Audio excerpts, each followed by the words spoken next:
Shalom, keluarga damai yang dikasihi Tuhan dan tentu mengasihi Tuhan pula, bukan? Kita jumpa lagi dalam Sapaan Damai Sejahtera. Saudara terkasih, beberapa bulan yang lalu di dalam sebuah visit customer yang saya lakukan kepada customer kami, terjadi sebuah percakapan dengan owner dari perusahaan tersebut. Itulah pertama kali kami bertemu dan kita bisa ngobrol banyak sekali. Ternyata dia seorang Kristen pula. Dia menceritakan bagaimana seluk-beluk atau suka duka perusahaannya yang dia rintis dari titik awal, di mana dia menceritakan bagaimana kegagalan, kesuksesan terlebih dahulu, kemudian kegagalannya ketika dia menjalani bisnis beberapa tahun yang lalu dia bercerita satu waktu dia menantang Tuhan. Dia berkata, "Aku akan percaya kepada Yesus jikalau Engkau Tuhan akan memberikan keberhasilan atau melewati persoalan di dalam pekerjaannya." Dan dia katakan itu di hadapan Tuhan, dan ternyata dia saksikan Tuhan luar biasa, Allah yang hidup, Allah yang hadir di dalam dunia kerjanya. Dan tadinya dia begitu semangat bekerja karena itu bidang keahliannya, tapi kemudian dia gagal, bahkan hampir terpuruk di titik yang sangat rendah.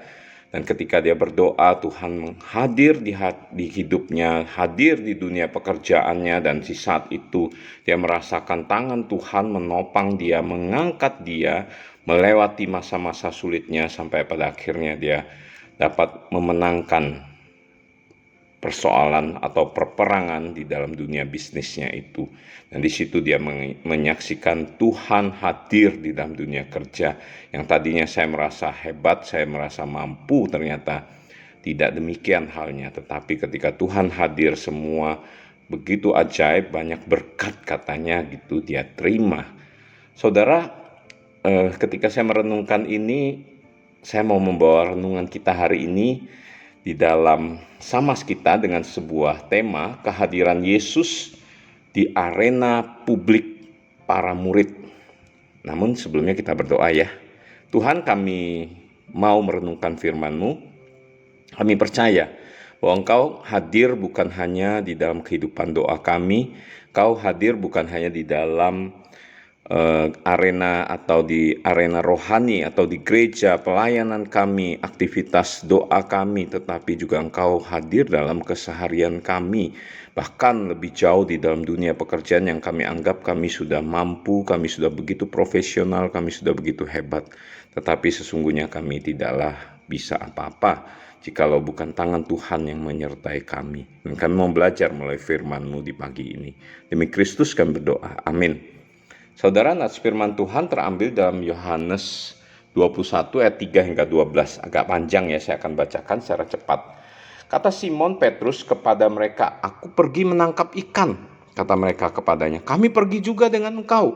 Mereka berangkat lalu naik ke perahu, tetapi malam itu mereka tidak menangkap apa-apa. Ketika hari mulai siang, Yesus berdiri di pantai, akan tetapi murid-murid itu tidak tahu bahwa itu adalah Yesus.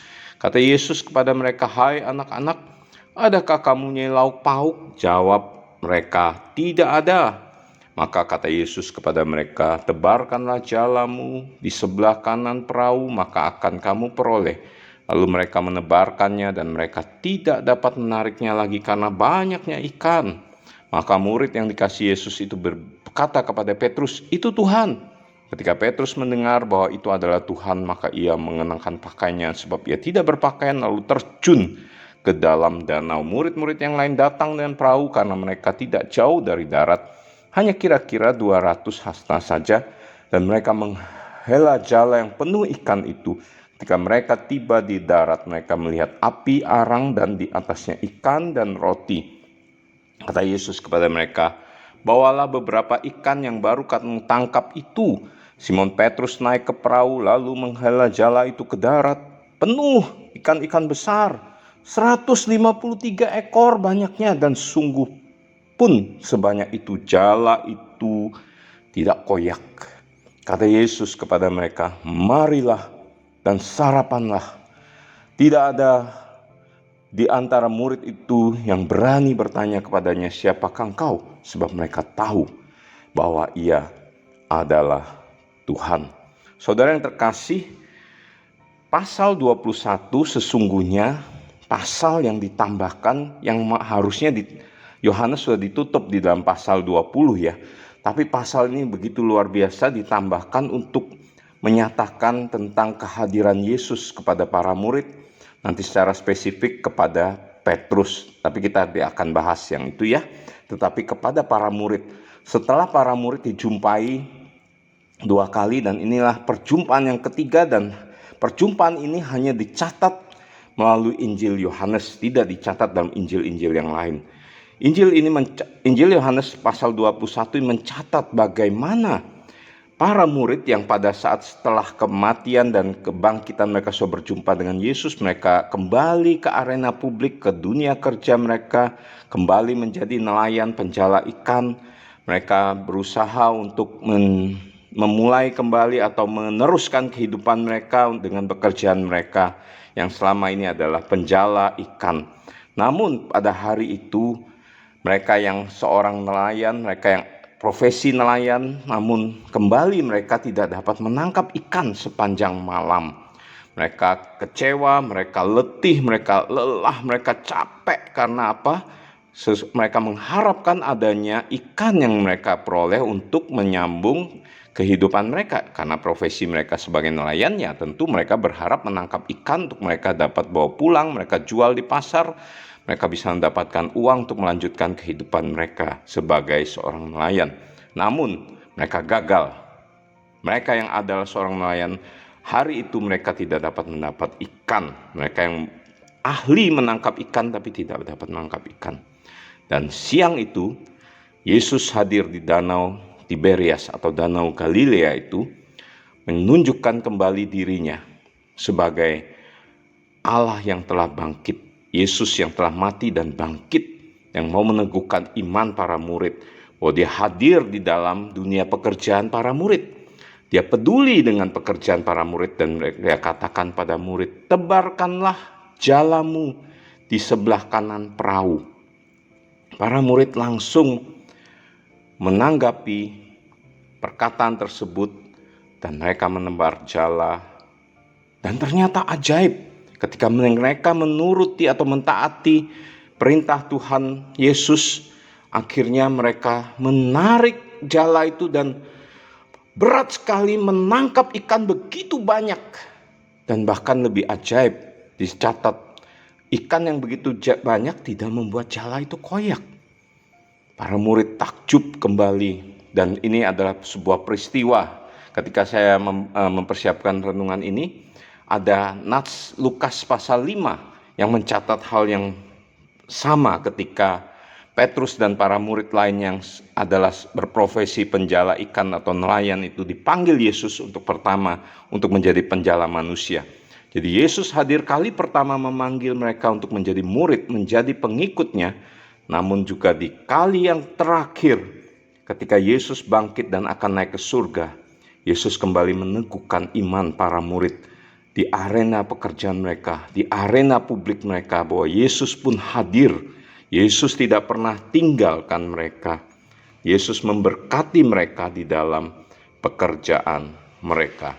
Dan lebih jauh, Bapak Ibu Saudara terkasih, ketika kita membaca firman Tuhan ini, Yesus juga meminta, bawalah beberapa ikan yang kamu tangkap itu. Lalu ikan-ikan itu sudah tersedia dengan makanan, dengan roti, dan para murid diajak untuk berkumpul bersama dengan Yesus untuk menikmati makan bersama. Yesus tahu bahwa para murid kelaparan sepanjang hari, sepanjang malam itu karena tidak dapatkan hasil. Yesus tahu kebutuhan fisik, kebutuhan jasmani dari para murid, yaitu mereka membutuhkan makan. Saudara, Tuhan kita begitu ajaib, bukan hanya kebutuhan rohani, karya penebusannya di atas kayu salib untuk mati bagi manusia berdosa, untuk kita, untuk para murid, tetapi juga Yesus tahu bahwa engkau dan saya juga membutuhkan makan, membutuhkan kehidupan untuk melangsungkan kehidupan ini. Yesus hadir di dalam arena publik para murid, termasuk memberikan makan kepada mereka di siang itu. Nah saudara, jikalau kita mengingat akan karya Tuhan yang telah meneguhkan para murid di arena publik mereka, apakah kita tidak akan mau percaya bahwa Yesus pun akan sama hadir di tengah-tengah kesulitan, pergumulan, penderitaan di dalam pekerjaan kita? Apakah Yesus tidak akan meneguhkan kita dengan hadir memberi kita kecukupan kita di dalam kekurangan dan keterbatasan kita? Oh, tentu tidak, karena Yesus yang sama itu adalah Yesus yang telah bangkit dan telah meneguhkan iman para murid. Demikian juga Dia akan hadir di tengah arena publik kita, di tengah-tengah kehidupan pekerjaan kita, menopang kita, menolong kita melewati masa-masa sulit, penderitaan, tantangan dalam pekerjaan, dan Dia akan menyelesaikannya bagi kita dengan caranya. Maukah saudaraku engkau percaya? Maukah saudaraku engkau bersandar penuh di dalam setiap bidang bagian pekerjaan Anda, sesulit apapun itu, selancar apapun itu, percaya bahwa Yesus hadir di dalam dunia pekerjaan kita, di dalam keseharian kita, di dalam segala kebutuhan kita. Maukah saudaraku? Mari kita berdoa. Tuhan, kami bersyukur karena Engkau Allah yang luar biasa. Engkau bukan hanya hadir di dalam arena rohani kami, di dalam gereja, di dalam doa-doa kami, dalam pembacaan firman Tuhan, tapi dalam keseharian kami Tuhan senantiasa hadir. Di dalam pekerjaan, di dalam kesulitan menyelesaikan pekerjaan kami, menyelesaikan tanggungan kami, menyelesaikan pergumulan-pergumulan kami di dalam kebutuhan sehari-hari kami. Banyak di antara kami Tuhan mengalami hal-hal seperti ini. Biarlah Tuhan seperti Engkau hadir pada saat itu bagi para murid. Pada saat ini Engkau pun hadir bagi kami, meneguhkan kami bahwa Engkau adalah Kristus yang bangkit, yang hidup, yang tidak pernah meninggalkan para pengikut, para murid-muridnya. Iman itulah yang meneguhkan kami untuk melanjutkan kehidupan kami, menatap hari esok, menatap hari depan yang penuh dengan lika-liku, tantangan yang tidaklah mudah. Tapi kami percaya Tuhan menopang kami. Dalam nama Tuhan Yesus kami berdoa. Amin.